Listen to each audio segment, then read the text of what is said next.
Are we live on YouTube now?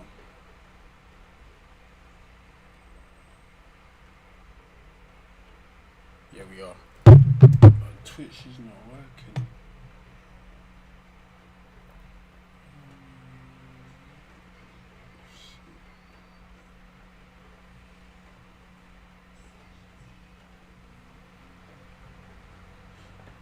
Yo, man, bro. I'm trying to see if I can. One sec.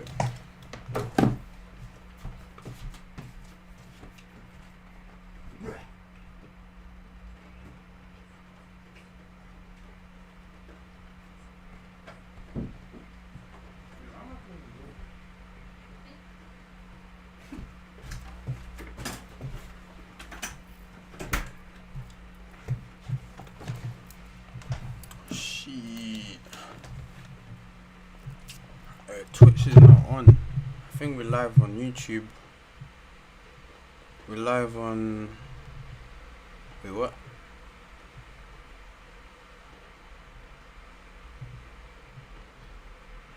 Live on YouTube. Let me double check. Yeah.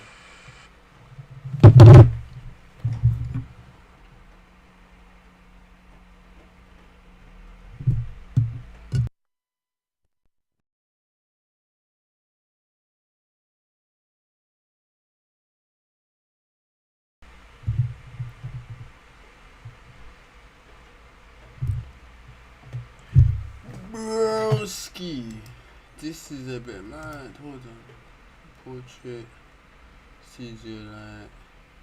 Night mode.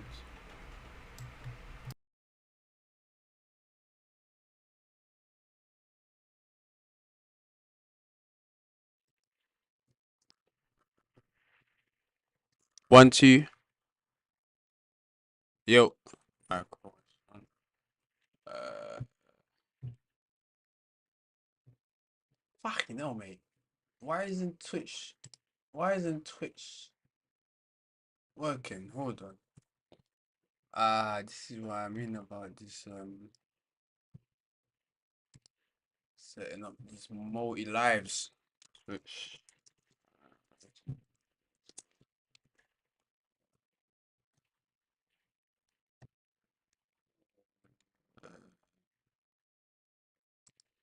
Got my Twitch.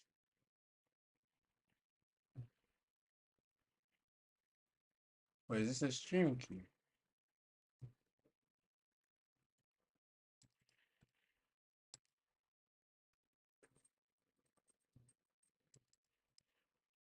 Let me try those.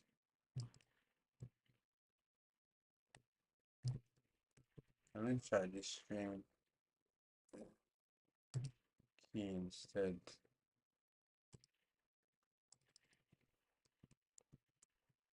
Oh shit, that's the wrong one.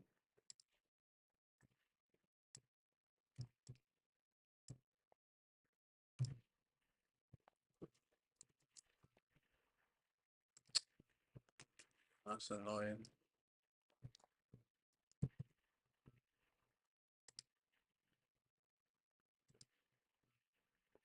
Bro, why isn't the Twitch? Why isn't it letting me go live on Twitch? Hold on.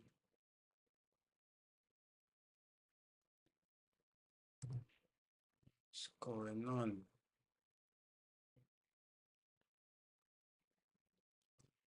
I might have to restart the stream because it's not cooperating right now.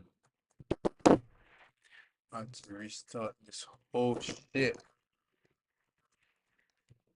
because we're live on X. I might just kill the YouTube though. If I can get the YouTube working. I get the YouTube working on here. Nah, it won't let me. It won't let me. Yeah, this is Doran still. I might have to hop off the Twitter live. Elon Musk, fix your bullshit up, bro. Fuck you, Elon Musk. The fuck? I can't even get my own streaming key. So I'm give you this white boy. White boy, fix your website, cuz.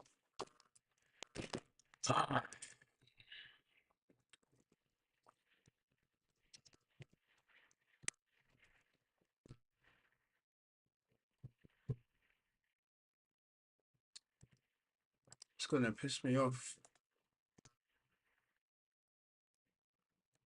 Just go on Twitch.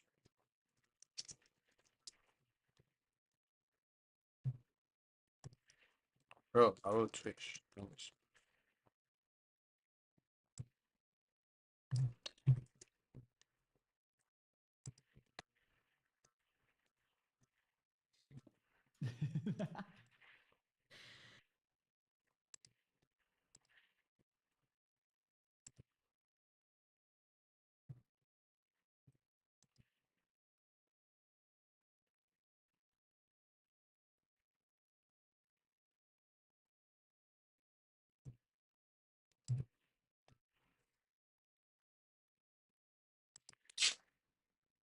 Oh my goodness, bro.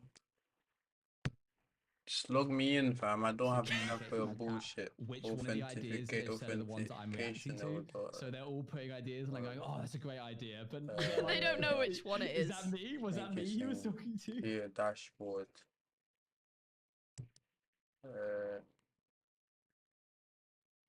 Fuck off. Streaming tools. No.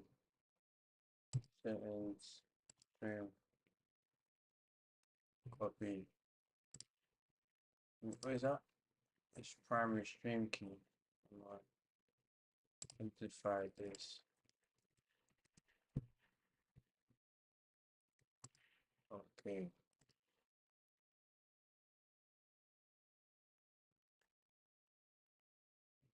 Are we live on Twitch now? Let me double check. Okay. We fixed it. Holy. I almost caught a headache just now. Holy. I just cussed Elon Musk for no reason. Not my business. Yo, Egyptian, we're back. Alright, cool. We're live on, what's this? We're live on Twitch. Live on X. Live on YouTube. I don't need to, let me put that one on this side. You lot don't need to see my business like that. You know what I'm saying? Oh, how do you put the tab into the other tab? Holy, I'm getting old. What the fuck? How do you put one tab into the... Oh, let me just copy the link. It's gonna be easier. When I'm looking up there, I'm looking at my second screen right away. I'm not looking at away on purpose. Just need to see what's going on. Okay, we got screen right here. Good. Got the chat up here. Let me fix my TV real quick. Good. Fuck is the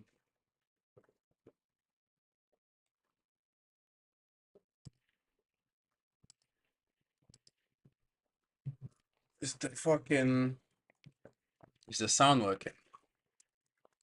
Oh yeah, I wanted to see what's this game looking like?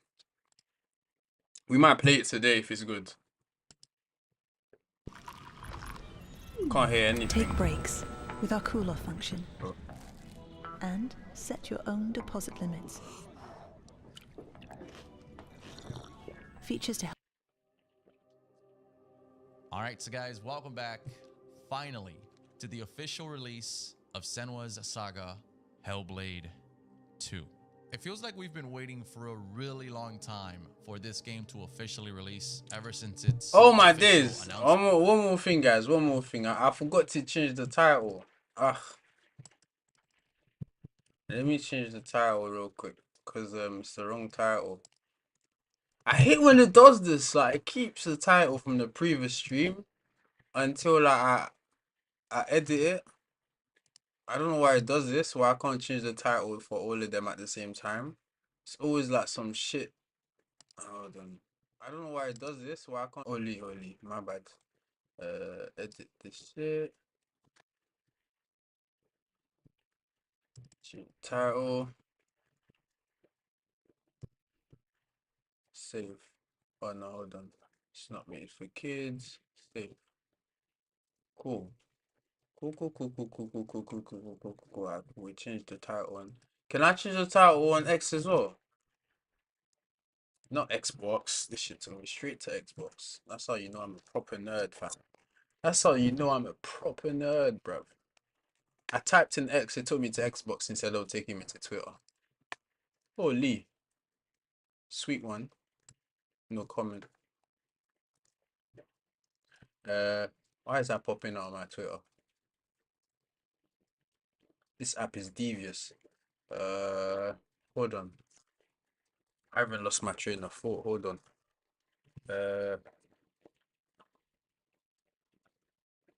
What was I doing? Oh yeah, the title. How do I change the title of the live?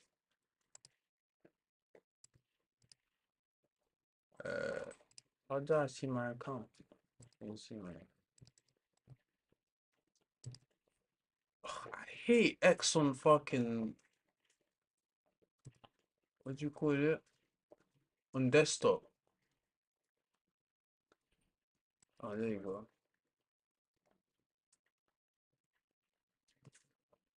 Okay, can I change the title of the live? Edit. I need premium to edit the title. Fuck you. This is what I'm saying. It's a good thing I cussed Elon Musk because this guy be doing some dumb shit sometimes. I can't lie. Can I edit on this one? Oh yeah. I can edit on this one. Hold on. I don't know. Oh, okay. Okay. Okay.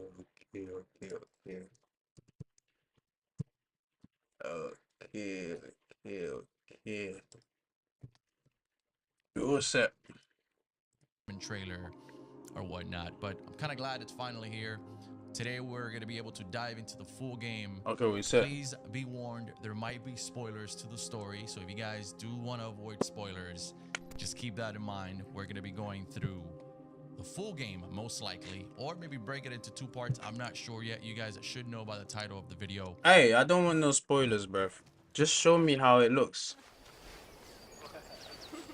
Oh, I need the ad blocker. Where'd you get interest? I can't stand ads. You see, my attention span is so long when it comes to like my shut up. My attention span is so good when it comes to like actual interesting videos, but for an advert, my attention span is like 1 second, bro. Like the first second the advert comes on, this shit just pisses me off, bro. I just want to dash the screen. I'm like, oh shit. Let me just share my live right now. Are the man them still watching the live? I don't even think so. Egyptian popped up for like 1 second. That nigga just left. Holy. That nigga just left. He said, yo, I ain't seen him since. We ain't found him since. Holy. Alright, cool. I got the. Let me get the Twitch chat up here. Okay. Let me see what's this game saying. This little thing here? Oh, oh.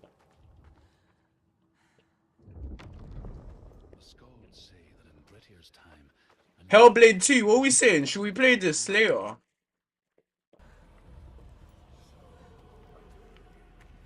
This seems like a trap. Oh, what is this? Oh, Toyga. I'm seeing bare cinematics. Like, do you actually do anything? Like, Oh, that's gotta suck. the fuck? Okay, we need a pebble or Holy, stone this or game something. looks nice. The fuck is this? Let me bring my mic a bit closer in case you okay. lot can't hear me. I will walk this way then. Oh yeah, I usually have my mic over here. Right here is nice. Huh? Bro, what do you do in this game? More here. What the All I'm heck? seeing is cinematics. Okay, let me grab this one.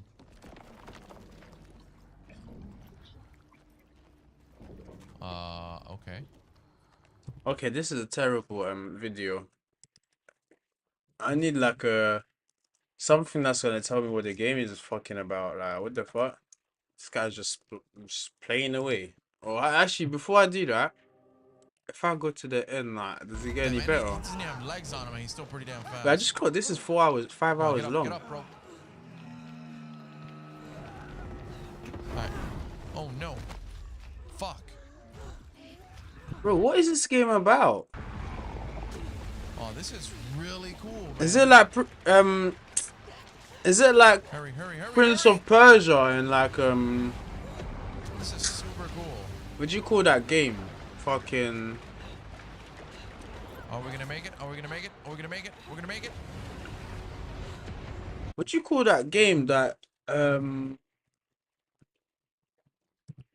not Prince of Persia, the game with the girl or Tomb Raider. Is this like Tomb Raider? Video, it's because This is not really telling me much about the game. It's not telling me much about the game, bro.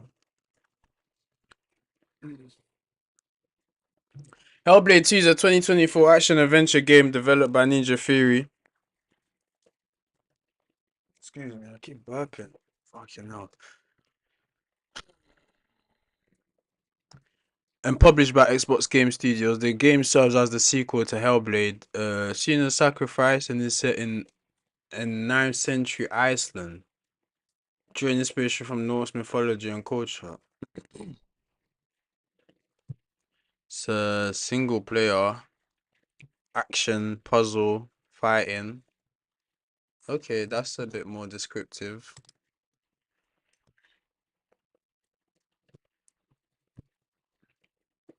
Let me tell the man them I'm live as well.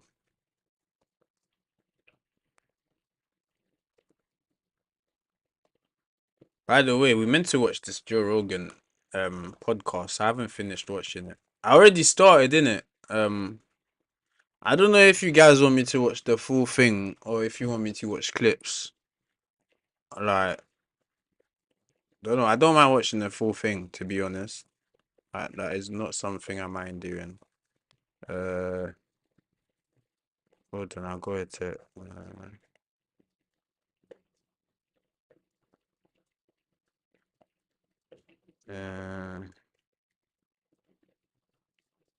ooh. So just replying to a text quickly.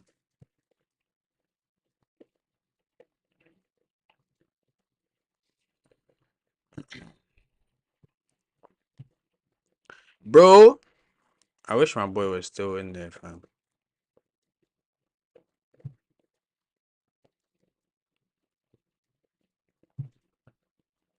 X is good for impressions, but Twitch is better to like to build a community.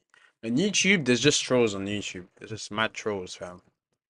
Don't let your team YouTube is just mad trolls, bro. All the negative comment I get in the chat, it's always a YouTube nigga, bro. Hi. It's never like Now on Uber. it's never like the Twitch viewers. It's always someone on YouTube, bro. Watching Senua emerge from a shipwreck onto the shoreline, bruised, bloodied, and struggling to breathe, immediately drags us back into the depths of desperation and despair of Senua's Saga Hellblade 2's psychosis-affected lead from the outset. What follows is a supremely taut 6-hour tour across the human realm of Midgard that's conveyed through staggeringly vivid action sequences, stunning Nordic-inspired locations, and intense encounters with towering terrors intimidating enough to make a Viking mess their furs. Hellblade 2 serves up another satisfyingly brutal and consistently enthralling heroine's journey, even if its streamlined sword fighting favors cinematic. By the way, shout out our last 2 followers. What day is it? Oh yeah, shout out Medine 60 underscore on Twitch. Thank you for the subscription, for the follow. And Mike underscore million1. Thank you for the follow as well. It is highly appreciated. To be honest, yeah. With the Twitch. This is the restream. The Twitch chat won't pop up on here. Only YouTube and Twitter will pop up on it. Okay, I'll get the Twitch on here. For some reason, it just keeps like stopping. Like, okay. Substantial gameplay depth.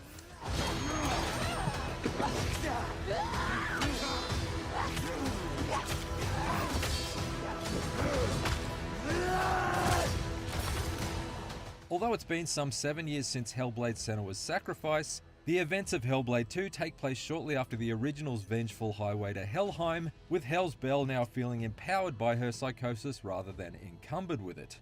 However, after the Icelandic slave ship she stows away on is wrecked during a severe storm, Survivor's guilt sees her prior struggles with self-doubt re-emerge to clash with her own stoic sense of justice, setting her down another gripping and tortured path towards battling both her own inner demons and the bloodthirsty monsters roaming Midgard as they take human and mythical forms.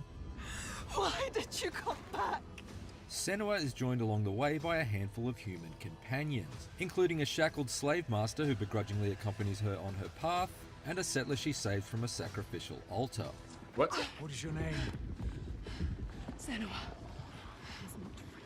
I've been waiting for you. None of these supporting characters are given enough screen time to really develop much of a personality beyond the surface, but I appreciated having them along for various parts of the quest, since their incidental conversation felt like a far more organic method to process exposition than the superimposed live-action vignettes of the first game. I wish you had drowned like the others. Just wait till I get free. It's the battle-scarred Senua herself who is the star, though, portrayed to stirring effect by Melina Jurgens, returning from the still gorgeous original game now in near When you get a front wedgie form. Jurgens is a truly courageous and compassionate presence, and I completely bought into her determination to battle through the fear and self-loathing, from moments where she's paralyzed by anxiety through to shocking outward bursts of blood-boiling I don't know how I feel about this game, you know. Hellblade 2 once again takes Senua to some dark and disturbing places, but the sequel's environments have been painted from a broader colour palette than the mostly bleak backdrops of the original. Sure, you're still forced to hold your breath during crawls through heinous pits of blood and gristle, and infiltrate marauder camps decorated with gruesome bouquets made out of human bones, but these darker moments are contrasted with picturesque mountain treks beneath beautiful coral-coloured skies, and jaw-dropping glimpses of Aurora Borealis so vivid you can almost smell the steamed hams cooking in Principal Skinner's kitchen. Good Lord, what is happening in there? The impressive lighting and fog effects employed throughout bring added depth to each destination, making for a journey that feels grounded even as it shifts between reality and the haunting altered states that spill out of Senua's psyche. The trade-off is that Hellblade 2 runs capped at 30 frames per second on Xbox Series X, but I felt that its visual design was jaw-dropping enough to justify that limit. These immaculate visuals are once again reinforced by first-class binaural audio design, and playing with headphones on is an absolute must in order to really appreciate the detailed environmental touches, like flies buzzing around mutilated corpses and drops of water echoing in underground caverns. I really don't know how I feel about this game. More importantly, right now, the swirling voices in Senua's head seem so close you can almost feel... Yeah, right now it's I'm not gonna say it's feeling underwhelming, but it is feeling underwhelming. Like, the graphics are good. The rendering is good. But the story is a bit lackluster so far. I haven't played it yet, and it just came out today, but their breath on the back of your neck.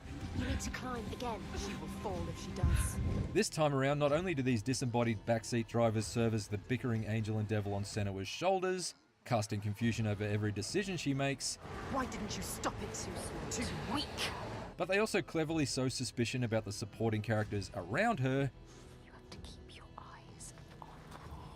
making it tough to know who to trust along the way to the story's thoroughly cathartic conclusion. I will not appease your gods. Oh, this guy sent me V. Oh, I hate when, bro. Don't send me no VN, man. Fucking hell. You know when you message someone something, yeah, quickly, and then they send you like 2 VNs, 3 VNs, like, bro. I'm not trying to sit here and listen to you, fam. I'm sorry. I'm just trying to text and go about my business. Now I go and listen to some VNs, bro. Now, oh, 2 people send me VN. Oh. I'm not gonna lie, I'm not listening to this. One of them is 6 hours ago, one of them is 16 minutes ago. I'm not listening to this now, like, bro. I'm sorry, like, I don't do phone calls and I don't do VNs. Like, I'm joking. I'm making a joke. Obviously, I listen to VNs, but it's just like it's just my preferred way of communicating. Whereas much of Senua's war in the I feel like original I have to drop everything I do to listen to a VN. Whereas if I do a text, man is just like bap bap bap bap bap bap. You see, I just replied to a text whilst I was on stream. I feel like when people send me VNs, like, I gotta stop everything I do to listen to you, man. Like, fuck off. Blade was waged Sorry. against demonic manifestations of the Northmen who raided her village and murdered her lover. In Hellblade 2, the majority And I'm not a hypocrite as well. I rarely send VNs. Like, very rarely, very very rarely. Why is it like I got a gap in my beard, bruv? I don't like that. Fucking hell. Holy. of her foes are flesh and bone human warriors. This means that every attack you land feels all the more brutal, with Senua's sword splitting surface wounds in her opponent's skin that continue to bleed for the duration of battle, and enemy encounters that can be brought to a savagely abrupt end by jamming Senua's blade so far down their Nordic necks that they'd need to perform a Hellheimlich maneuver to cough it back up again. The combat camera is so tight on each conflict that every weighted blow lands with concussive force, and I was acutely aware of Senua's knees buckling underneath her as I blocked an incoming series of powerful slashes.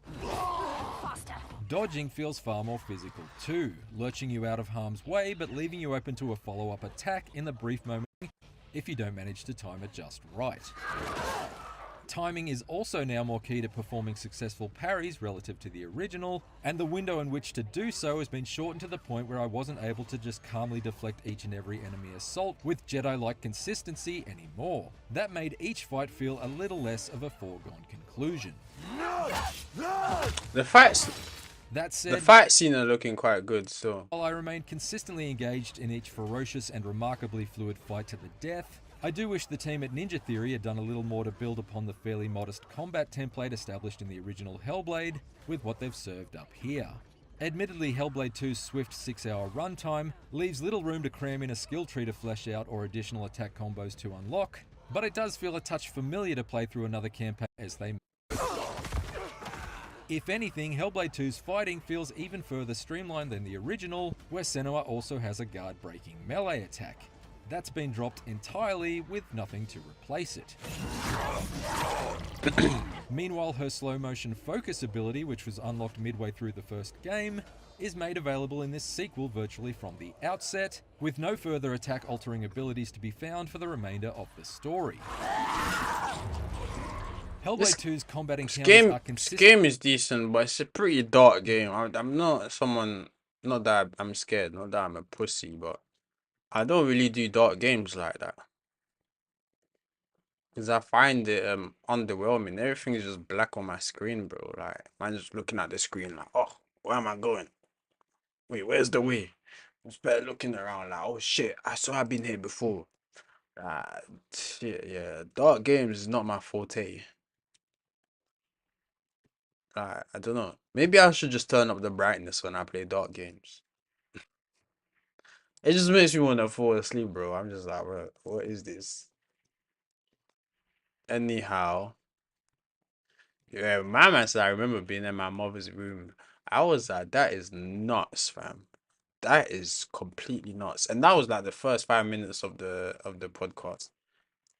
But I've watched a lot of it already. It's 3 hours long. the periodic table. I'm not gonna lie, I seen the Twitter warriors. Man's trying to blend in lawyer and warrior. The Twitter warriors, yeah. They were begging on my man. They were like, "Oh, like he's retarded. Like, what the fuck is he talking about?" Like, I was like, "Fam, he's Dave Smith." I'm getting distracted. Is this a journalist? I think he's a journalist, right? You see that bit about the periodic table? I won't say it's easy to understand. I was about to cap. I was about to say it's easy to. It's not easy to understand, but because I do music, and I've also I've always been good in science. I'm pretty great at mixing music and understanding sound waves and shit. And I'm also studying plumbing and shit like that. And when you do that, you have to study electricity and stuff. So not that I know that he's right, but what he was explaining was pretty plausible. It's like you have the periodic table, which is in itself based on a flat model because everything is separate from each other. There's no link between hydrogen and carbon and silicon and fucking helium and stuff like that. There's no link. All you have is the periodic table, the value of the element, and then you have they teach you the different reactions between certain elements are part of the same group and stuff. But what he's essentially saying is that a lot of those elements are actually made up and um they're only like an octave higher. It's like the same element, but it's an octave higher. So in terms of music, an octave is like the same note or the same key, but transposed in a higher frequency. That still it still corresponds to the original frequency. So like if you have 53 kilohertz, if I double it up to like 106 kilohertz, it's still the same frequency. I know it's not the same frequency, but it's just doubled up. I don't know how to explain it, but if you know sound waves, it makes so much sense because you can have a F in a low frequency and you can have a F in a high frequency, but it's the same key. So it's essentially that's what he's explaining. Is that a lot of these elements, they're the same elements but amplified, and they're just giving them other names. And it's like the more you amplify it, the more you can observe, the more there's the more you have things to work with. It's not easy to explain, but gee, like this is quantum. This is a lot of With so many years of choices on Booking.com, study there and are shit like so that. many You Tina can't Feys really I could explain meet, it so in I had 5 to find a minutes. double Aye, date. fuck Oh, off. Tina had a cabin. Fuck, I hate adverts, man. YouTube, leave me Or alone. indoorsy Tina. It didn't work. So you felt like that, like from the womb. Oh wait, he's this. Tell us how Joe Rogan's wildest guest ever. What's this? So you felt like you had these things that you didn't get out in a previous lifetime, and now you feel like an unstoppable urge. I have to. I remember all of that. You remember coming out? Remember being compressed. You remember being born. I remember being circumcised. Like people say, well, what business do you have coming in here talking about science and all that? You're an actor. Here I'm an Oscar-nominated actor that is known all around the world, face recognition, vocal recognition, all around the world.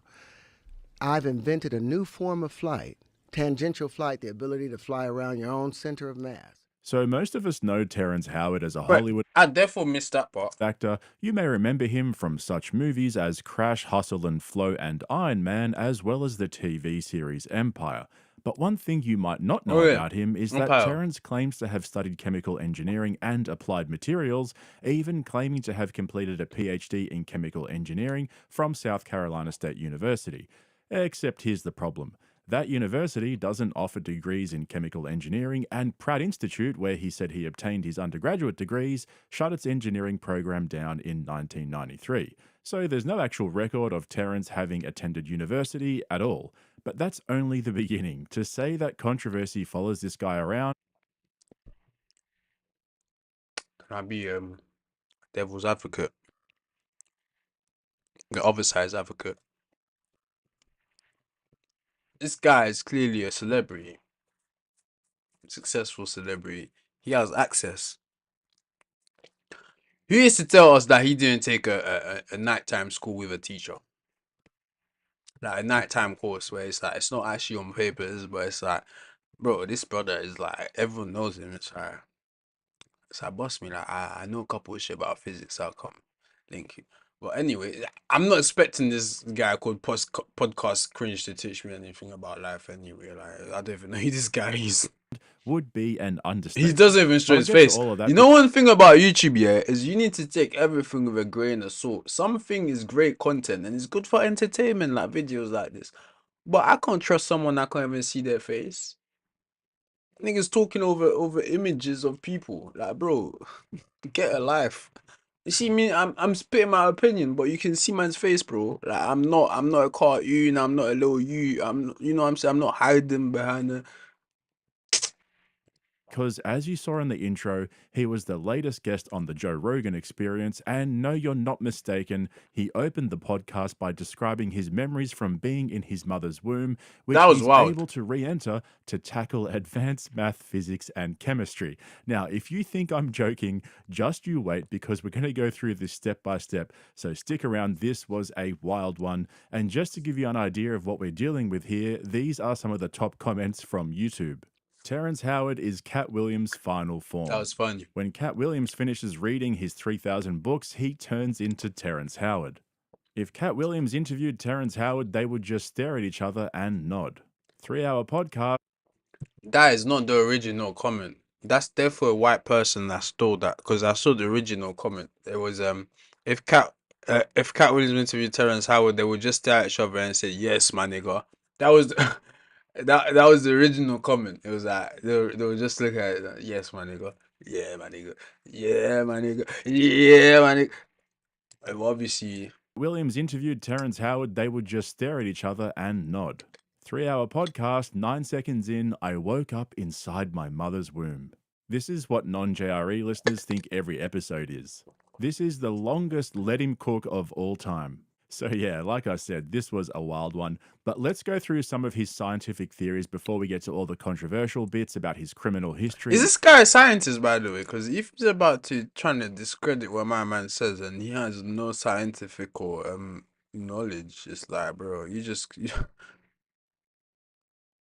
But bro, I'm not gonna lie, I don't keep relate to my man, bro. I'm the type of kid that I used to argue with my teachers all the time, so if you wasn't that type of person, if you was the type of person that give you homework or that the teacher tells you something, it was like, yes, ma'am, yes, yes, sir. Bro, I was the type of guy. Huh? How do you know that? What do you mean by that? Marvel. First off, we've got his theory on 1 multiplied by 1 equaling 2 instead of 1. Oh, fuck off. I hate these shit adverts. By the way, how is it? By the way, I did the maths on that, and it doesn't add up, guys. It doesn't add up. And to show you the proof, it's nothing crazy, but hold on. You see that? I did my little calculations because I wanted to see if what my man was saying is real, because I was like, wait, if you take the square root of 9, you get 3, right? But if you add that same square root to itself, you get 3 plus 3, right? And it gives you 6. Nothing crazy. If you take the square root of 4, it's 2. And if you add it to itself, that's 2 plus 2 equals 4. Nothing crazy. If you take the square root of 16, it equals 4. If you add it to itself, 4 plus 4 equals 8. Nothing crazy. But once you add the square root, when you have the square root to a number and you add it to itself, it's either equal to that number that you was trying to get the square root for, or it's less. But when you do the square root of 2, which what is the square root of 2? It should be 2, right? Now am I bugging out? Wait, no. See, when you get to 2, that's when it gets confusing, because when you're at 4, it's like the square root of 4 is fine, because what the square root is that you're trying to find the number that you can multiply, the two numbers that are identical that you can multiply together to get a number. So like if it's what do you call it? If it's like a number like 4, you know that 2 times 2 equals 4.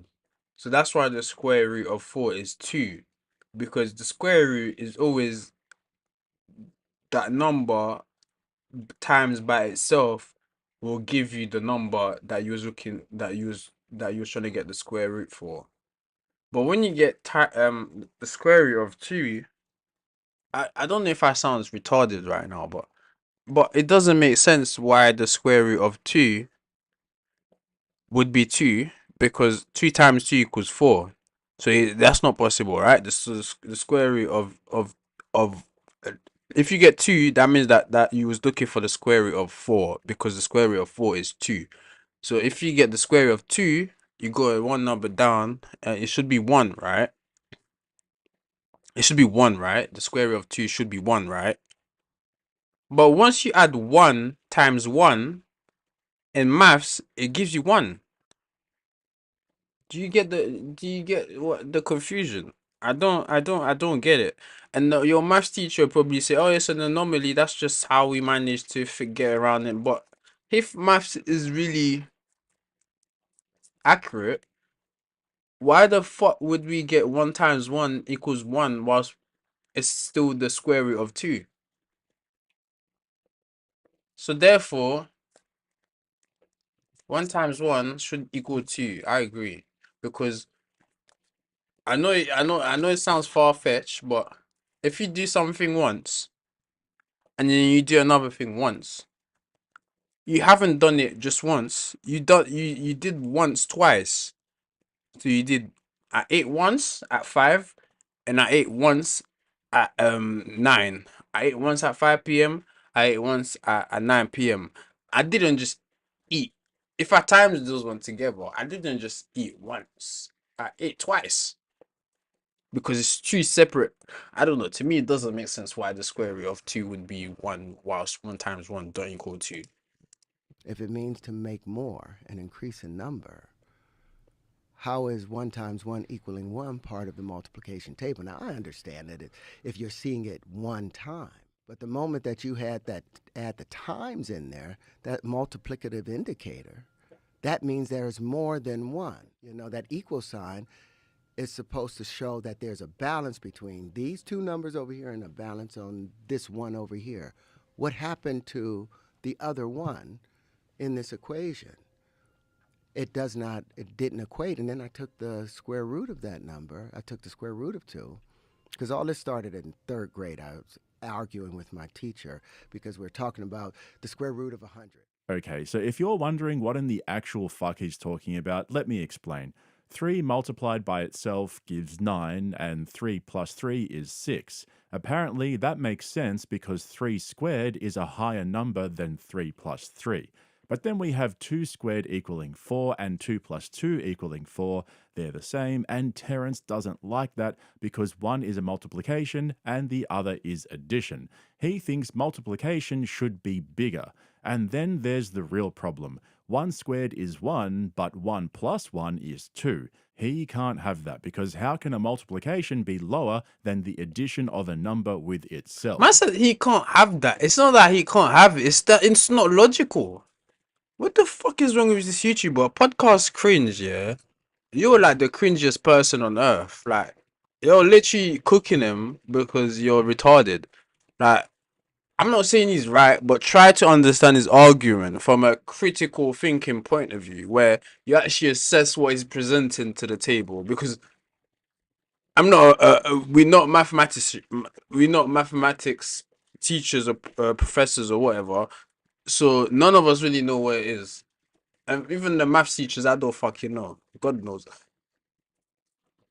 So when you comes with this arrogance of saying he doesn't like it, it's not true. It's not logical. How can, if we follow the logic of the square root, then the number times by itself should go back to the number you was trying to get the square root of. So once you get to 1 times 1 and 1 times 1 don't give you 2, back to the square root of 2 that you was looking for, it's flawed. Like, the rule doesn't work.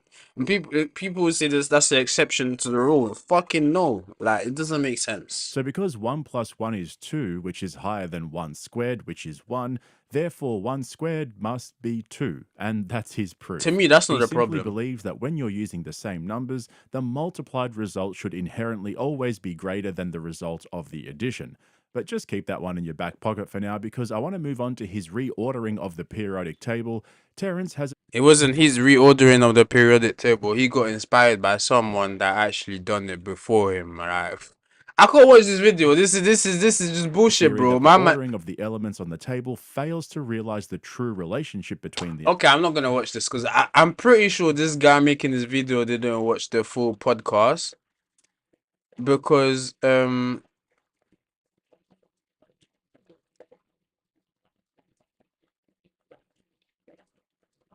yeah, I can't deal with this guy.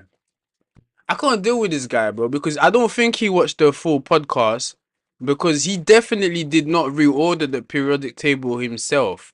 He got inspired by someone that did it in like 1923 or some shit. It's like way before any of us.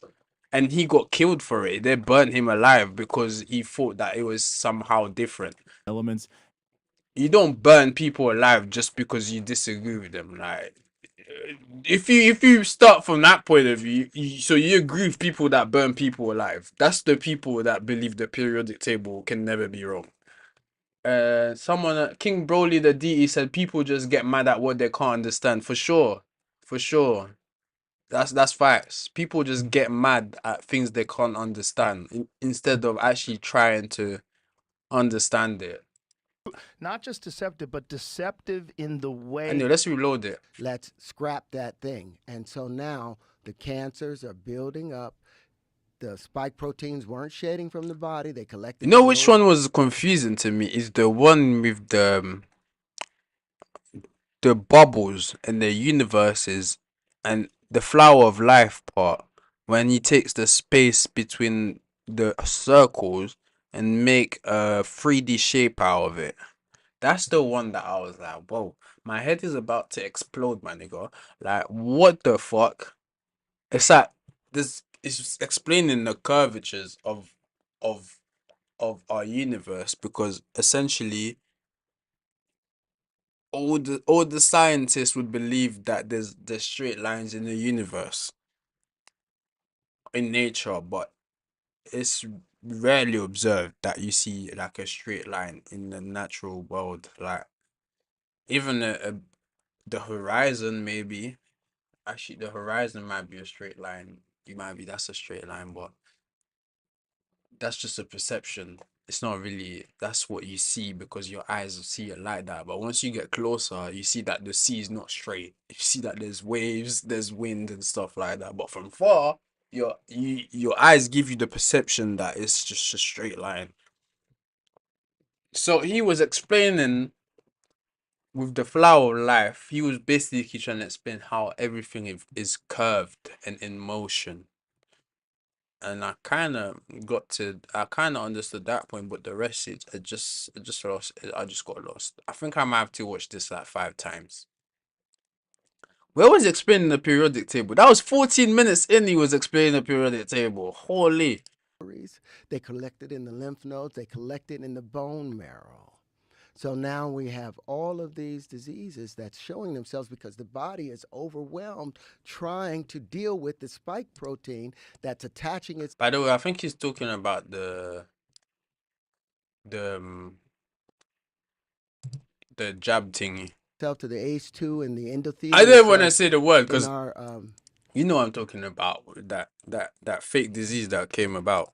vascular system for everybody out And the there. more boosters you get, boom, around you're 2020. turning your outcomes are system gonna be. off. You're turning it Yeah. off. Your body cannot defend itself, and it's just collecting. It's just collecting. But it also showed me the bizarre state of human psychology, that people, if you're presented with what could be a potential solution, you want to believe in it so bad that you're willing to defend these companies that have been the most deceptive companies, proven deceptive, not just deceptive, but deceptive in the way that they are allowed to distribute information.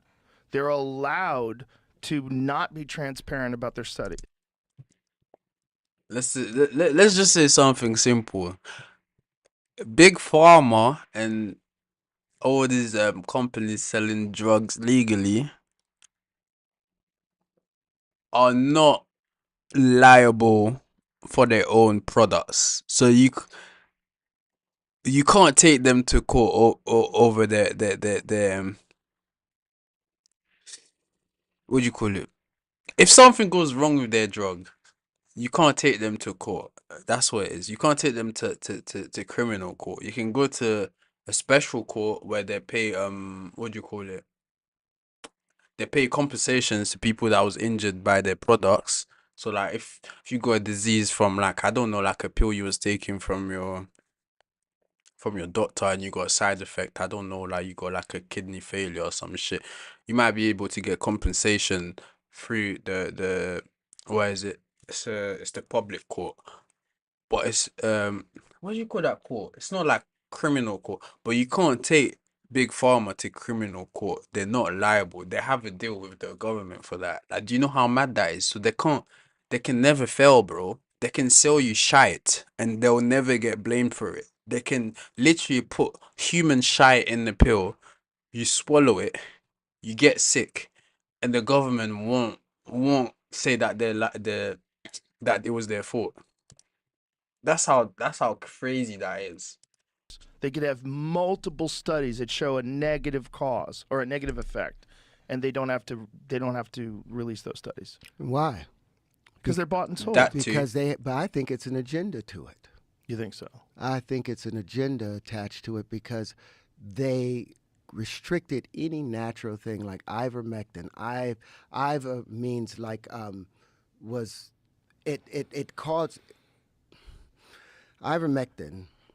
Mectin, for the Latin of it, it was worms, and it was anti-worms. And what the ivermectin does, it causes the worms to have paralysis, or parasites to have paralysis, because it stops their information from passing. And there's these things called the nodes of Ranvier between each neuron. There's an axion, and there's the synapses. There's the axion, and oh my God, I just forgot the leg that comes off of dendrites. Oh. Those dendrites and the axions have these things called nodes of Ranvier, where they're not allowed to touch each other, and it transfers potassium and chlorine back and forth to each other. Potassium, chlorine, chloride, and hydrogen back and forth. Well, in the worm, the ivermectin stops that to where the worms become paralyzed. So it was an immediate defense against the pathogen, but they immediately shut that down and wouldn't allow anybody to use it. They showed that it stops viral replication completely in vitro. Yeah, they know that they know that there's a mechanism involved, and they try to pretend. And then they also try to pretend it's dangerous, which is insane. And they even got Rolling Stone magazine on board with it, where they printed an article where they were showing these people that were waiting in line for gunshot victims because so many people were overdosing on horse dewormer. Yeah, well, that was propaganda. It was a full-on lie. Not only that, they were so stupid and clumsy about it that the image that they used, this is Oklahoma. The image that they used was like in the summer in Oklahoma, and yet everybody's dressed in winter coats. It was retarded. The whole thing was so stupid, but so obviously coordinated. It was confusing to me how many people were willing to go along with it and how many people were angry at people who didn't go along with it regardless of what they were saying. Even if what they were saying was reasonable, even if what they were saying especially if you're talking about like Jay Bhattacharya and these people that were professors at esteemed universities, and they were being silenced, and there was a coordinated effort to remove their posts from Twitter. This is wild shit. Yeah. Unprecedented wild shit. And the population was just going along with it. For me, what was fascinating was psychologically. Like, do you guys not know about deception? Do you not know about profit motive? Do you not know about the history of pharmaceutical drug companies in this country? They probably don't. They've been able to get away. Most people probably don't know that. That's just the truth. Most people don't have time to even look into this shit. With how many people they've paid. The Tuskegee experiment. Oh my God. I couldn't understand how black people or people of color were running and trusting the government after what happened to them with the Tuskegee experiment. And for people that don't know what the Tuskegee experiment was, in the early 1920s, a group of government officials came down, doctors, and they went through the black community and they said, there's a sickness in all of you guys and we're going to cure it free of charge. And they injected the black population with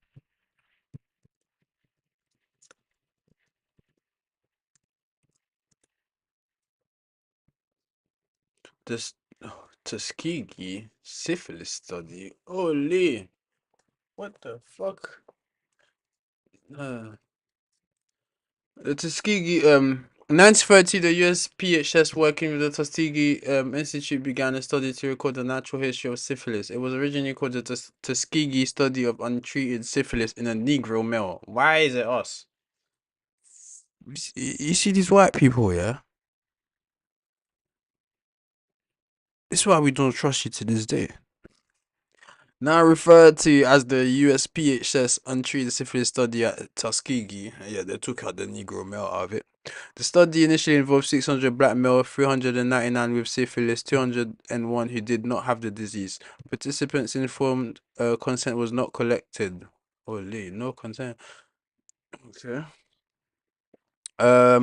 Researchers told the men they were being treated for bad blood, a local term used to describe several ailments, including syphilis, anemia, and fatigue. In exchange for taking part in the study, the men received free medical exams, free meals, and burial insurance. Fuck. Burial insurance.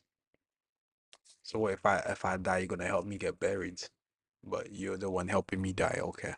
By 1943, penicillin was the treatment of choice for syphilis and becoming widely available, but the participants in the study were not offered treatment.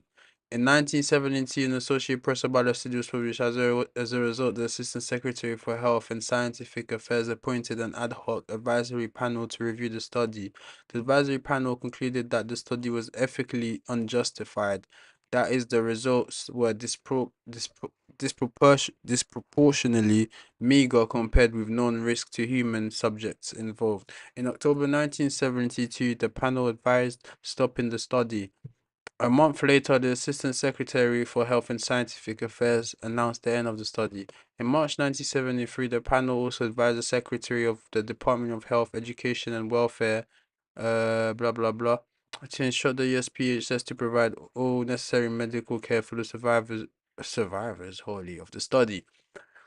The Tuskegee Health Benefit program was established to provide the services. In 1975, participants' wives, widows, and children were added to the program. Whoa. That was 2 years before my mom was born. In 1995, the program was expanded to include health as well as medical benefits. The last study participant died in January 2004. The last widow receiving THBP benefits died in January 2009. That is not that long ago. Participants' children, 10 at present, continue to receive medical and health benefits. Later, a 900 class action lawsuit was filed on behalf of the study participants and their family, resulting in a 10 million out of court settlement in 1974. 10 million is not even enough, bro. For the pain you caused and the deaths over multiple generations, 10 million is not enough. On May 16, 1997, President Clinton issued a formal presidential apology. You can keep that fucking apology, shove it up your ass. For the study. Okay.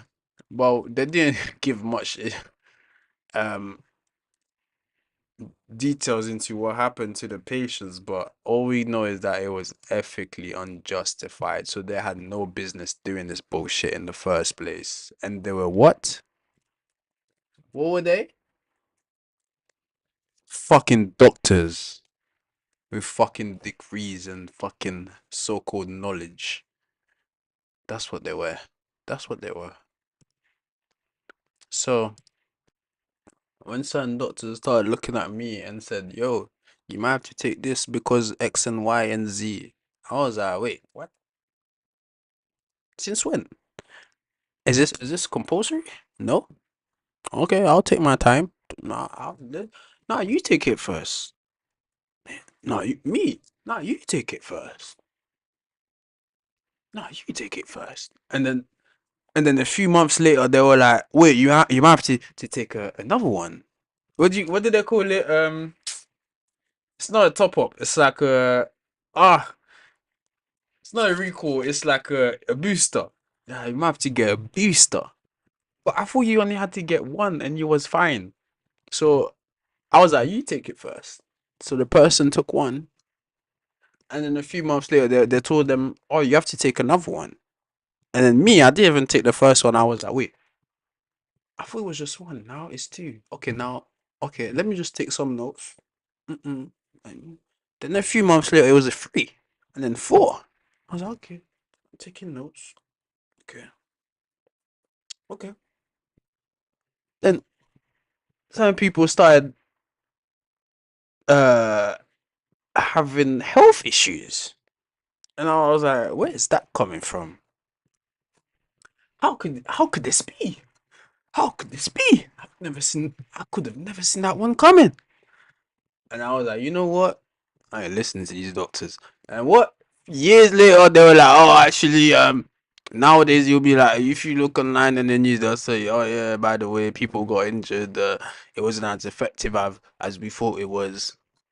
Goodness gracious! If you listen to these people sometimes, syphilis and left it untreated for 60 years and just watched how it ravaged the body. For 60 years, it wasn't stopped until... Oh, that's what they were telling in the article that that a few years later they found was it penicillin? Is that how it's called? Penicillin, whatever it's called, as a treatment for it, and then they still didn't give it to the people that was part of the experiment. Like 1970s, late 70s, that they stopped the experiment, and I don't even know if they've paid reparations. So the government has been using all of these chemical warfare or biological warfare against its own citizens for a long time. Constantly. There's so many instances of it. So that's why I didn't do it. There's so many instances of it, documented instances of it. Oh my days, guys! MK Ultra, that is MK Ultra. Hold on, I don't know if my mic is too loud. It might be. Let me bring it down a little. MK, excuse me. MK Ultra is something. We were just talking about Tuskegee, but bro, if you want to learn about people like breaking down your spirit and your mind and your soul and then rebuilding it block by block by block by block so they're in full control of your psyche, this is exactly what MK Ultra is. And you would be like, but how is this possible? How can the government do this and we don't know? If you don't read books, I suggest you start reading books, because holy, I have a book called Transformation. It's from a MK Ultra survivor. I forgot her name. Her name is like Arizona Wilder or some shit. Yeah.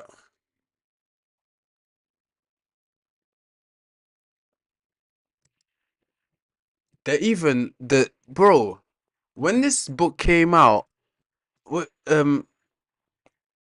is it? They tried to invoke the National Security Act in 1947 to make it stop to make this so this book couldn't come out. I'm telling you, if this book had nothing true in it, the American government would not give a shit, because it's like, how can this be a national security thing? Because you're talking bullshit. It's clearly disproven. We can clearly debunk this in 5 minutes, but they couldn't. Bro, this book here, hey, I can't even say everything that's in there, but what I'm telling you is the government knows how to control people already. Like, they've already done all the experiments. They know what works. They know what type of scents to use, what colors, what imagery, what they know everything, bro. That, bro. This is of it, and that's the Tuskegee experience, one of the most horrific, and the fact that it went on until the 70s is just fucking terrifying.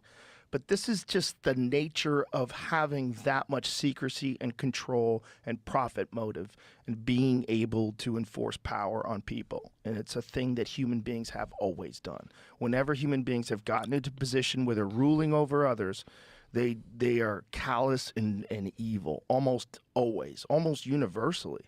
There's not one instance of this amazing, benign, beautiful leader that transformed their society into this incredible utopia. It doesn't exist in history. No. Animals and insects, not one of them are responsible for the eradication of any species on this planet. Right. Not one single creature from history, but mankind is responsible for the extinction of millions. Even when animals are responsible for the extinction, it's because human beings introduced those animals to the into wrong, places where they belong, like cats in Australia. Like, there was that. Is it the dodo bird or some shit? There's a bird that was like iconic and one of the biggest like non-flying birds on Earth or some shit like that, on some small island or whatnot, and the fucking the colonizers came and brought like pigs or some shit. I don't know what it was that they brought on the island, and essentially that bird became prey, and then it became extinct. I think it was in Hawaii. I can't remember what country. All the birds. Yeah, they killed everything. So this is man's interference, and it's based upon their lack of understanding. Because they don't know how the universe truly works, because their math has been off for so long, because their fundamentals are wrong, now everything has this expiration and there's a loss to everything when the universe is perfectly balanced, when you utilize it properly. And that's why I wanted to introduce the wave conjugations and the mirror shapes and all of these things, defining the electric field, defining the magnetic field, and the constitution between them being the linchpin. Because the linchpin, as you'll see in a second, it has that same center as that tetrine space. The magnetic field, the feminine side, all of this is circular. That's the full expansion. This is the common factor, or the constitution between the micro and the macro. That's what the linchpin was, and that's what we're about to see in the video. Was it able to come up, Jamie? All right, here we go. And this is rebuilding the planet Saturn. Rebuilding Saturn? How the fuck do you rebuild Saturn? The sound was coming through your speakers. Is that what it was? What's that sound? Time for a new laptop? You know what's going on. The government, They do not want you. We're about to kill gravity. We're about to kill their god, gravity, and they don't want that. Towards the Here we go. center. Here we go. From the beginning. I have two groups of vortexes, which are just like tornadoes, spinning tornadoes that are pointing towards the center. As I highlight this object here, you'll see it, that yellow line, right? So there's a bunch of those in there. There's actually 16 of them, and I'll highlight them all. There. And I'll render that just so you can kind of see a little bit better. So that's If you are currently employed by Tesco, or have been within the last 6 years, you may be eligible to join the clan. Fuck off. What the fuck? So they're all pointed towards the center, but they're arranged in what we call the linchpin configuration. I'm going to pretend like you never heard of that before. So By the way, I there's just one got distracted. Let me send that to my. Can I airdrop it to myself? on the top, and then three in groups of three around that are spaced at 120 degrees apart. And the tilt of these ones on the bottom here is 109.5 degrees in relationship to the top ones. They're creating this flat space on the top and the bottom. And they're spaced at 120 degrees radially. And then inside the model. Hold on. When I said that, Ruby, that was hilarious. They caught Ruby Rose making spaghetti for Drewski. She dumping the whole pot of ketchup in there. Not even tomato sauce, ketchup. Look at what someone said, yeah. This is hilarious. Obviously, this is not news, but it's the comment. Oh, fuck off. Where's the comments, fam? Wait, what? I can't read the comments.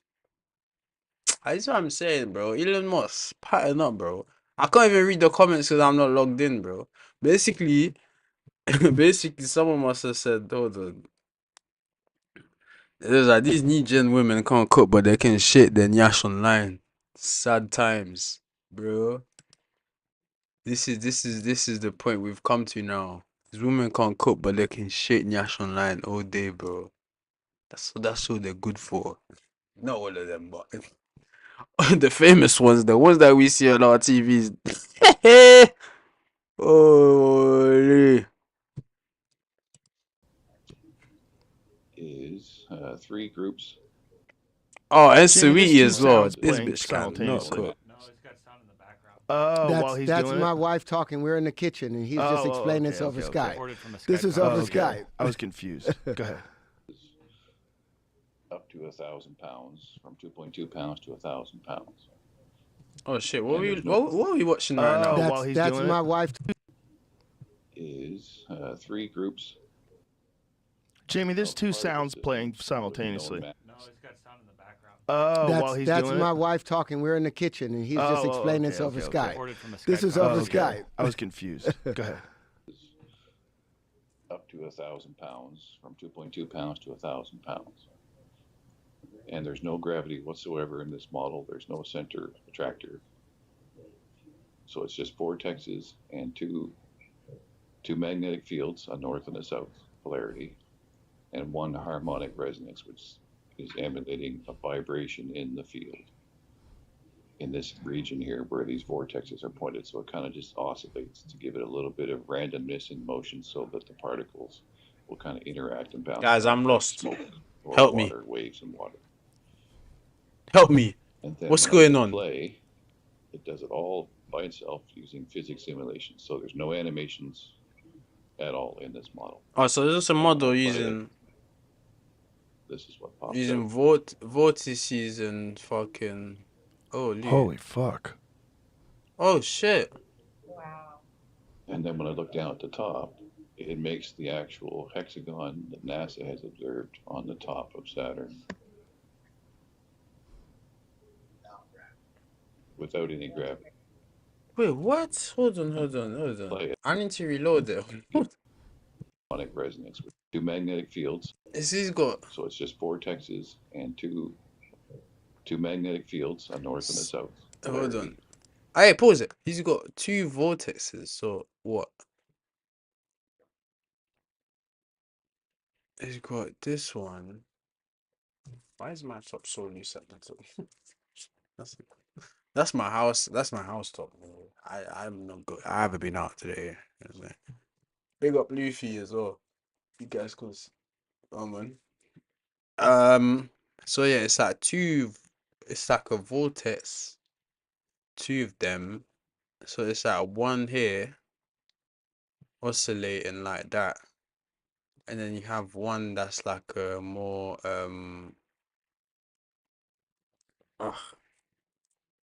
I'm losing all my physics terminology. So you have one vortex that is folding upon itself inwardly in the circle, and you have is it a toric? Is it a toric field or torrent?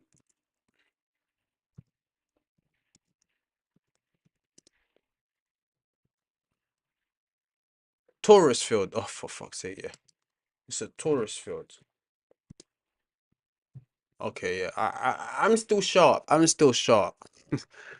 This so you have one magnetic field here, and you have one torus field folding inside it right here. The bigger field right here. And then he says there's a what? Yeah, it's got a torus, the sphere. I think it's that one. Oh yeah, brother. Someone said on YouTube, showing how a planet is built without gravity is a lot to understand. My brain is currently overheating. This is a model without gravity, guys. So you have to even understand. He's not even taking gravity into consideration, which um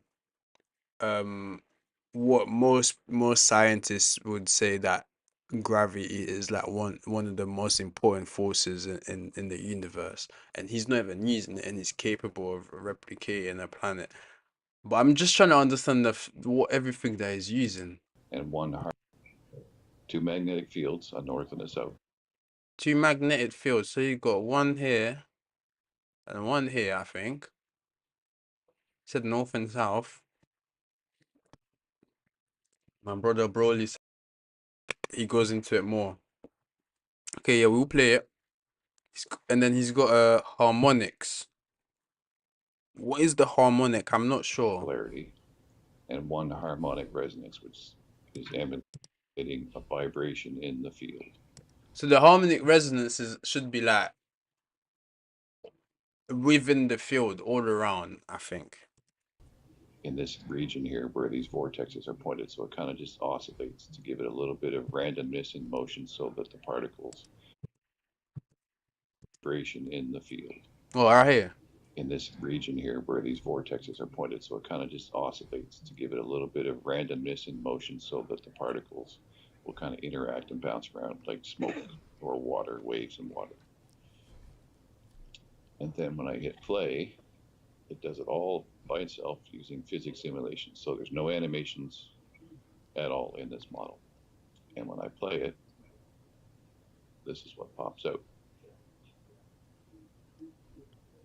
Holy fuck. Holy moly. Okay, so the torus field. Okay, so that makes sense because as a human body, your not your aura, but your energy field is a torus field by itself. If you know about energies, it folds on top and then from the bottom of our feet, and it just expands like this and then comes back and then comes. So that makes sense. And as above, so below. So the earth would probably work under the same principle. But this field that's oscillating around here, which is not a torus, what is that? A sphere field? I don't know what type of field that is. Is that what's creating the rings? And then when I look down at the top, it makes the actual hexagon that NASA has observed on the top of Saturn. Yeah, you have the hexagon at the top of Saturn, and you also have one side that has a circle, right? You have one side with a hexagon, sorry, and you have one with a circle. So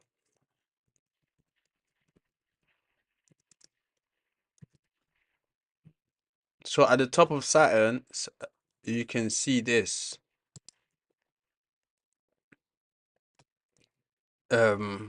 NASA hasn't explained it because they're fucking useless as always. Just like it's an anomaly, we don't know, blah blah blah. So that's the North Pole, and at the South Pole, I think it's a circle, if I'm not mistaken.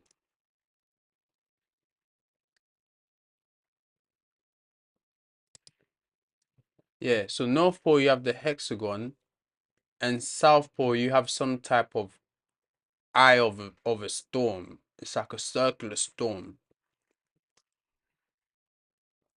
which is quite weird when you think about it. And you'll see that you get a surface of the sphere on the inside with the heavier particles. So the colors of... Are you basically saying, is this saying that you guys can recreate planets? Yes, this is a particle simulation of the physics involved in making up the planet Saturn. Wow. Like all the... And you don't need gravity to create it. So how important is gravity to a fucking planet really? If you can make a model in a computer and recreate a planet. But maybe gravity comes into place when you have a whole system of planets. Maybe when you have a planet by itself, gravity is not that important. But once you have multiple, this is just me making a hypothesis. Maybe when you have multiple planets, that's when gravity becomes more important because all these magnetic fields are interacting with each other. Whereas this is a magnetic fields in isolation. But if you have plenty of them in different spots, maybe that's when the gravity would come into place. Particles are creating the red and the green. Can I pause this for a second? Yeah. So is he saying Maybe gravity doesn't create planets, but once you have a multitude of planets together in a system, they create gravity because they all have electrical force, electrical charge.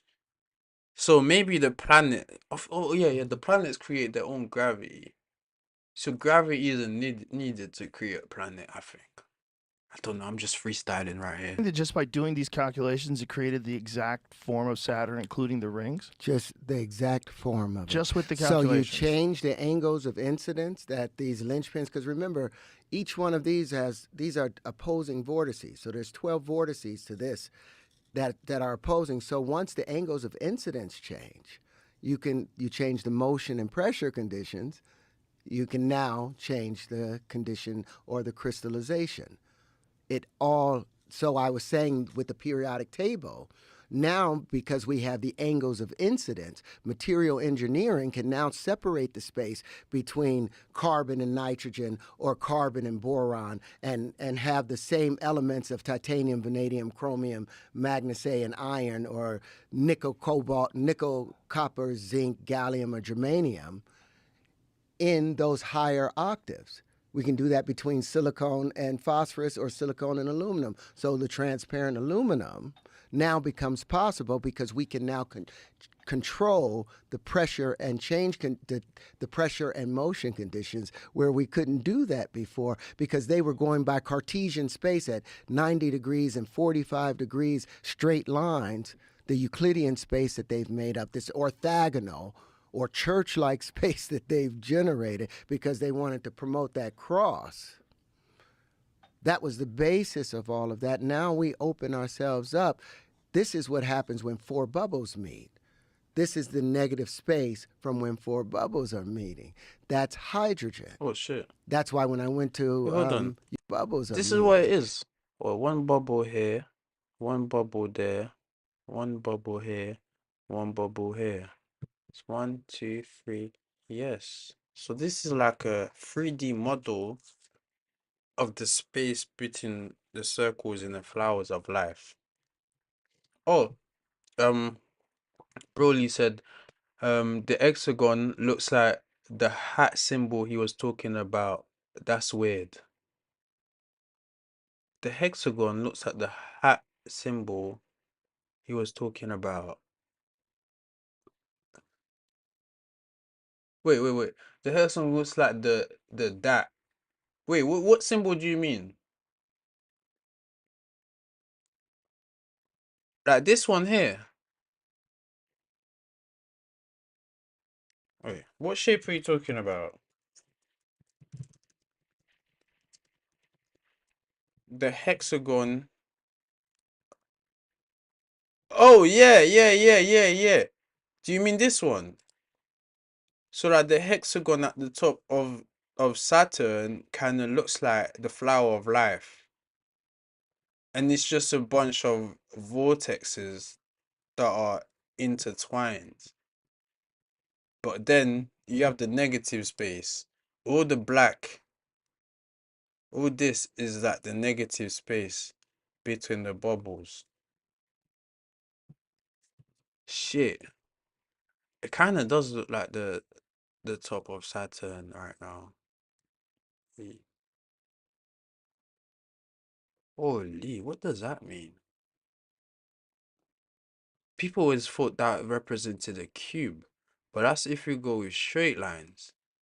But if we go without the straight lines, this could be like I don't know, bro. To me, it would just seem like where universes are colliding. I don't know how I came to that conclusion, but if you take a sphere, to me that's a universe, and you add them up like this, and it creates some type of shape. That's hydrogen. Yeah. So me and Broly, we're on the same page. It does look like the flower of life. That's why when I went to Uganda, I was like, look, we have an entirely new system of hydrogen that I've got a patent where we're able to, you won't need projectiles in the guns anymore. If you pull up my patent for projectile. Before we do that, though. Hold on. He's talking about spirit guns. What? You can load up the gun with spirit. No, I'm joking. Imagine you just. Hey, that's a different warfare right there. Imagine you just blowing a gun, no homo. You just. No dilly. You just load it up. Like it just filters the hydrogen in your breath. And just amplifies it. Oh yeah, finish it. It just filters the hydrogen in your breath, separates the hydrogen from the oxygen and all the other all the carbon dioxide, keeps the hydrogen, amplifies it, and then here you never know. So far, scientifically, it kind of makes sense. Hear me out. Let him cook. And Jamie, could you also get? I want to see a photo of that hexagon. You know what? A lot of people won't understand this, and they'll be like, "This is bro science," because they don't read books. Like when someone speaks like that, you can tell that he's well versed. That doesn't mean that he knows everything, but for you to counter him, you have to have at least the same amount of knowledge or more.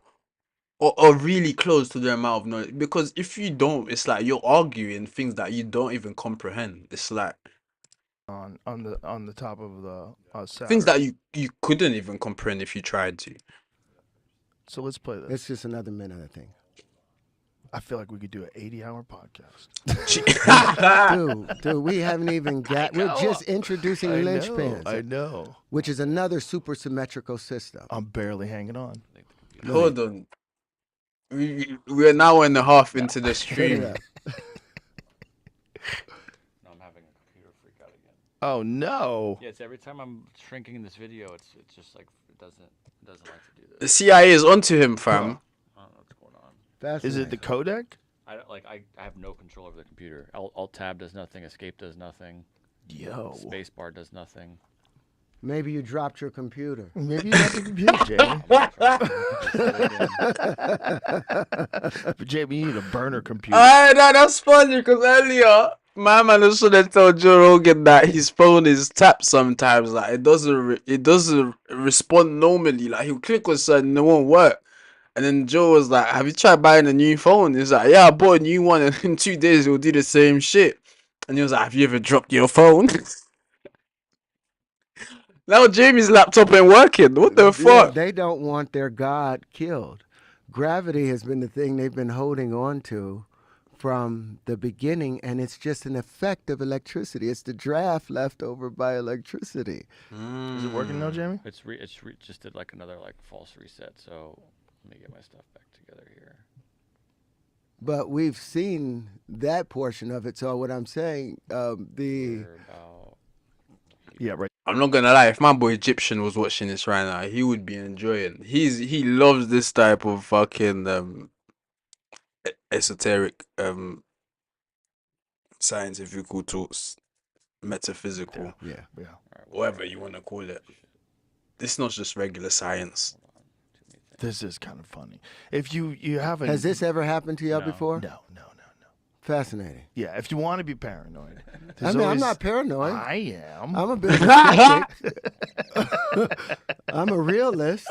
If A is equal to B and B is equal to C, then A is equal to C. If this has never happened before and it's always happening to me, maybe I'm just bad luck. Am I bad luck? No, here we go.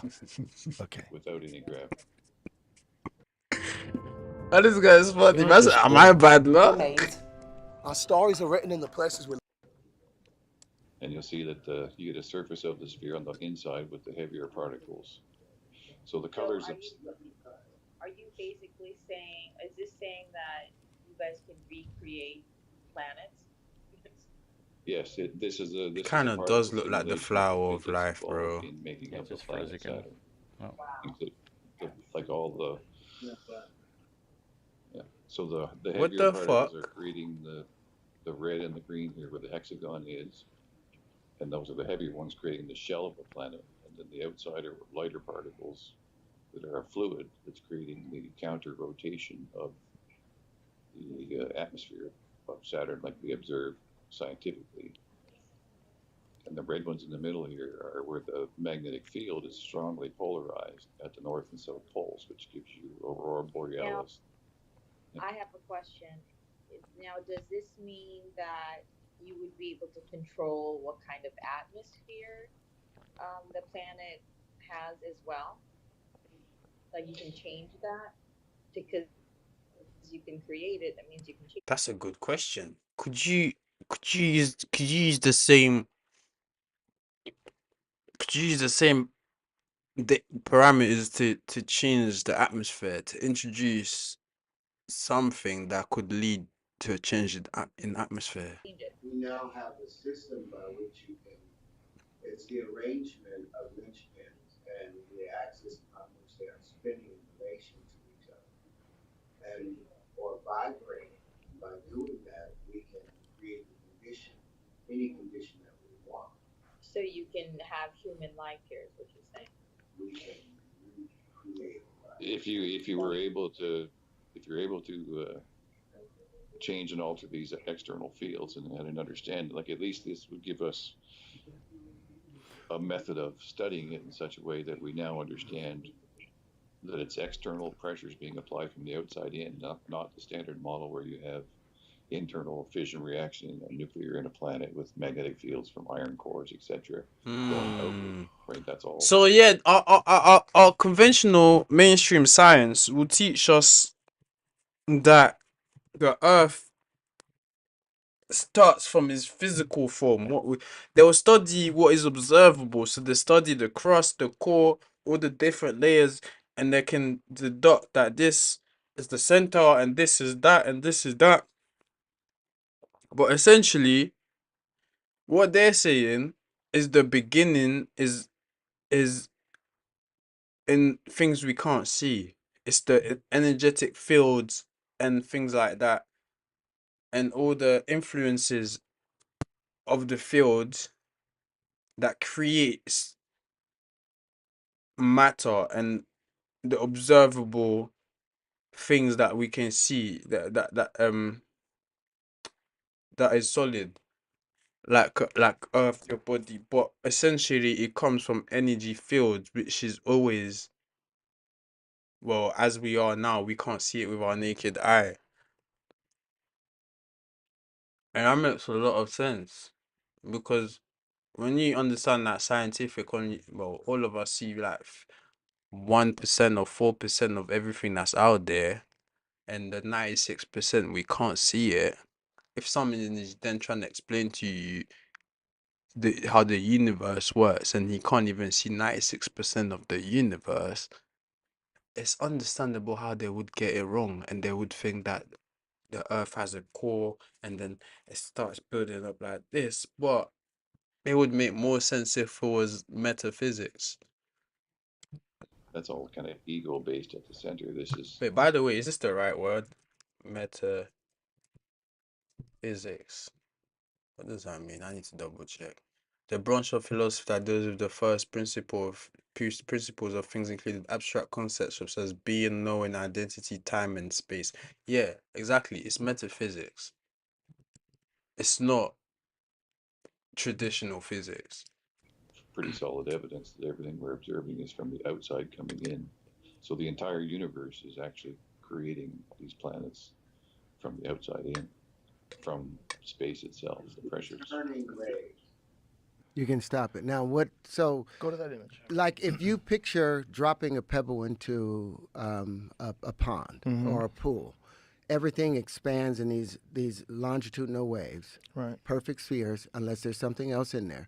But when it hits the edge, it all starts bouncing its way back. And when canceling it meets, each when these other. returning waves meet expanding waves, that's when we get our first geometry. So this is the proof that the universe is not infinite, but finite. Hold on.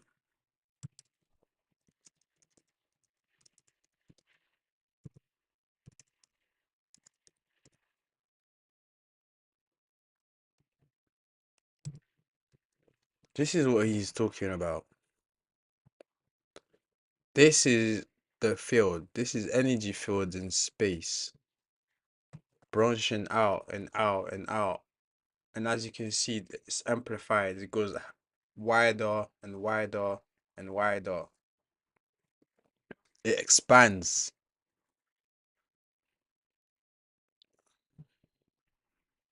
But what happens when two of them collide?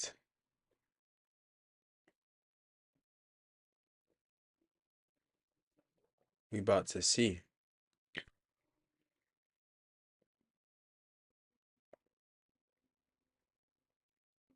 But those are not colliding. They're kind of all merging together.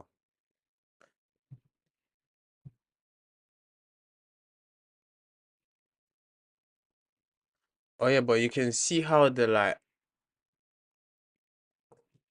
Oh yeah, now you get a different shape. You see? And then you get a different shape here. Okay, yeah. So that would be like 2 planets or something. I don't know. Not 2 planets, but it's like 2 energy fields.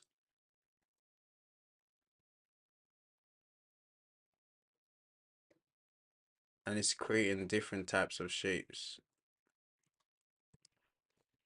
Interesting.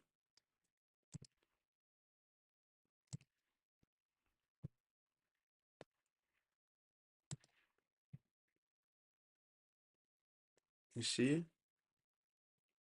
It's interlocking and creating new shapes. Almost like the flower of life.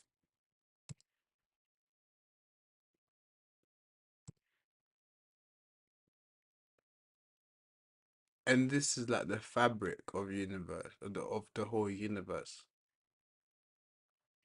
It's like a mesh grid of energy fields, I think. Because you could not have shape without the returning waves, and the waves would not Chair's return starting to unless it act was up. bouncing off of It was the working edge fine. of something. See, Look how strange it's the that is. CIA, bro. They Bingo. broke my Look how chair. strange that hexagon on the top of this. I was doing fine. I was leaning back now. Can't lean back no more. It was fine the whole day. Now it's fuck off, man. Please. It's not the time. Saturn is.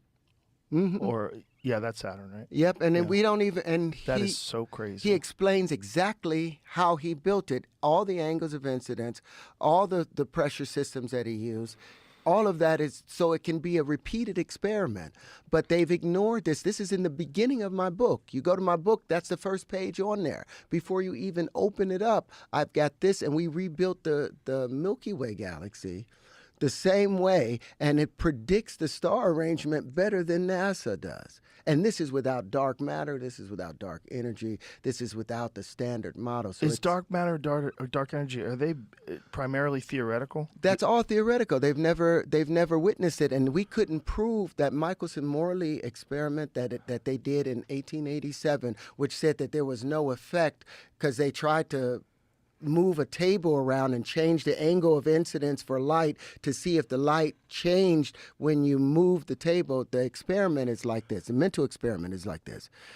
If you're going to experiment, you have an A structure and you have an idea of how A behaves, and you have a thought that if you put A in a particular situation, it's going to turn into B. So let's picture it hypothetically like you have a bar that's maybe 6 inches long of iron. And you say, okay, well, I think if it goes into the freezer that it's going to get shorter. So you're supposed to have 2 exact bars 6 inches out and leave one outside of the freezer, and put one in the freezer.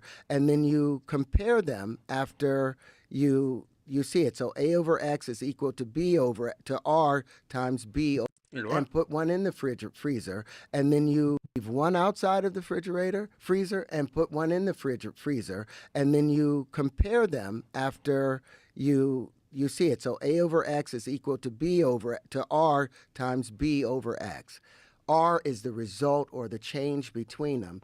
B is the change that occurs. R is what fraction or the X that you use in order to get back to A or to convert it to B. What they did with the Michelson-Morley experiment, because they could not get out of the ether. They couldn't step outside of the ether because it's everything around us. So they couldn't tell a difference, whether they saw no result, no change. So they assumed there was a void, that there was no ether there. You know what's confusing about science is a lot of like, mainstream science is some of the assumptions that are widely accepted. I don't understand how you have assumptions. Obviously, science is always theory, and it's the best possible theory that we have at the time that explains the phenomenon that you're trying to explain. That's what mainstream science is. It's never facts. It's just the most plausible theory that makes sense. So therefore, by that model, it will make sense why people will make assumption. But this is my whole problem with science. Science should be exact. I think this is where we're going wrong. Science should be able to should be 100% accurate. And that way you could call it a science. Where it works 99.9999% of the time. When you put this here and this, like for example, if I put a flame to my hand, I know it's gonna burn. That's science. That reaction happens every single time, unless you're like a prophet or something and you're a master of illusions or something. You can make me think that my hand is not burning. But apart from that, 99.99999% of the time, I put a flame to my hand, it's gonna burn. You know what I'm saying? Science is not as straightforward. This is why we have assumptions and theories and stuff like that. I believe now we're in 2024, we need to move towards a science that is way more accurate. So we stop doing all these assumptions and approximations and shit like that, because this is where we go wrong. This is exactly where we go wrong, in my opinion, anyway.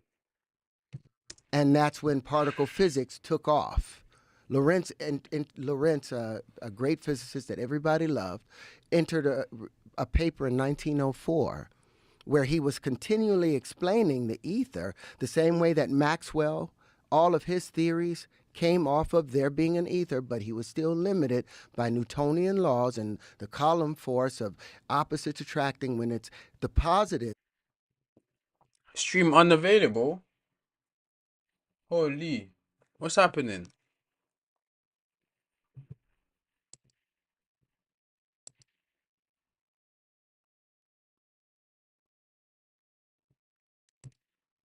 Now we're still live, you know. Oh, what the fuck? Guys, they just locked off my stream on YouTube. What the fuck? What did I do?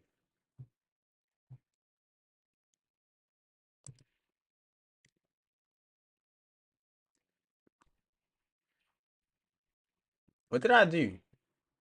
What the fuck? Bro, someone just commented stream unavailable and my stream on YouTube is restricted now. What the fuck?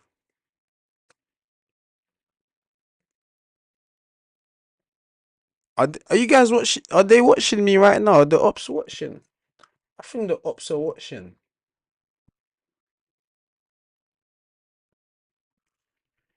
What the fuck? I'm not. What the fuck? It still says I'm live though on this thing.